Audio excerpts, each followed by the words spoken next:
I am ranking all 82 maps that comes with Cities Skylines. This episode is Map Pack 1 Part 1. This series is tournament style with the best map from each DLC sent to the final round to determine which map is truly the best map in Cities Skylines. Here's the point breakdown. Transportation accounts for 4 points with highways, railroads, shipping, and airports counting for 1 point each. Resources are worth 2 points, half a point for each type of resource. How the map looks is worth 3 points, and personal preferences account for 1 point. The maximum any map can score is 10 points. The first map is Biomes Valley. Highways pretty flat, the curves are pretty wide, I appreciate that. A nice custom interchange, I like that. The bridge is done very well. I think the highway done pretty well. Just a couple bumps here and there, not too bad.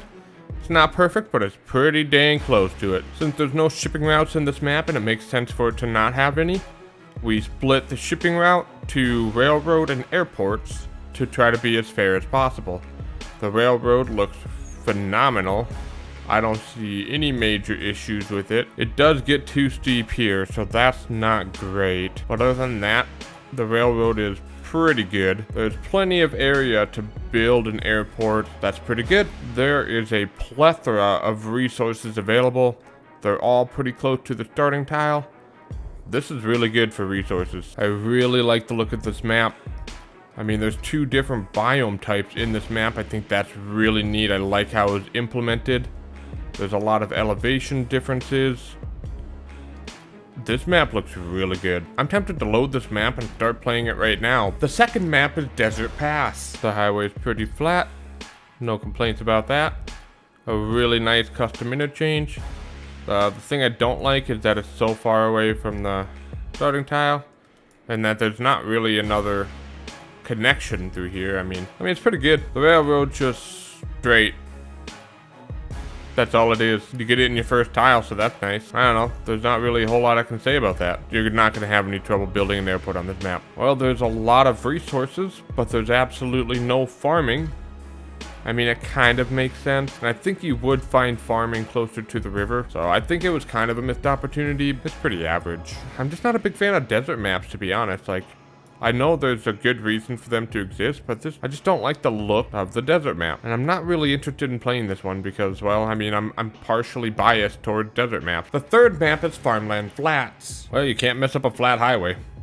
Nice wide curves. We come upon this interchange here, which is spectacular, first of all. This is a great interchange, I love it. And we continue on with the highway, and it's pretty flat. I mean, that's just about as perfect as you can get. Railroads, pretty flat. No complaints there. Then when it does do an elevation change right over here, it does it slowly, which is great. That's phenomenal. And then it's pretty flat over here. I mean, that's just about as good as you can get. There's a lot of places to build the airport. It's not perfect, but it's pretty good. You can almost get every single industry in the first tile. And the next one is just a tile over. This isn't perfect, but it's very, very close to perfect. The look of this map is amazing. I really love the look of this map. It looks like different farms in here, which is why it's called Farmland Flats. And that makes sense. And then there's actually hills in here too.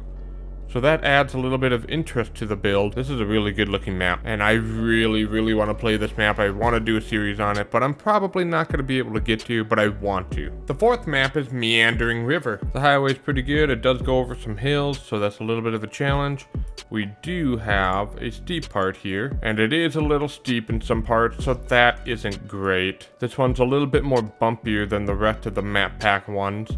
But a nice custom interchange. All in all, it's just about average. Railroad starts at the top of the mountain and comes down. It's not terrible, but if we check the slopes on this, it's higher than it should be. Railroad should be at about 2% or less, just because trains have a hard time getting over those. Otherwise, the railroad's not bad. Goes right through the middle of the starting tile, so that's pretty good. But we do have some slope challenges with this. Especially now we're talking 12%. That's not great. All in all, it's about average. This one does have a shipping route, so pretty normal there, pretty average. And then it comes up the river a bit, so just slightly above average. Airports aren't difficult to build. Not terrible, it's pretty good. You can get an airport. You got plenty of resources in this map, which is pretty good. You can get them all pretty close to your starting tile, so that's pretty good. I do really like the look of this map. I think it looks great. This bay down at the bottom is a nice touch with a river kind of going up the mountain. I think that's pretty good. Yeah, I like the look of this map. I would be willing to play this map, but there's other maps higher on my list. The winner of the 5th bracket of maps is Farmland Flats. If you'd like to see which map wins this tournament, make sure you subscribe and tune in tomorrow to see the next episode. I wanted to take a minute to thank Grahtles for helping me rank all 82 maps. May God bless you and have a wonderful day.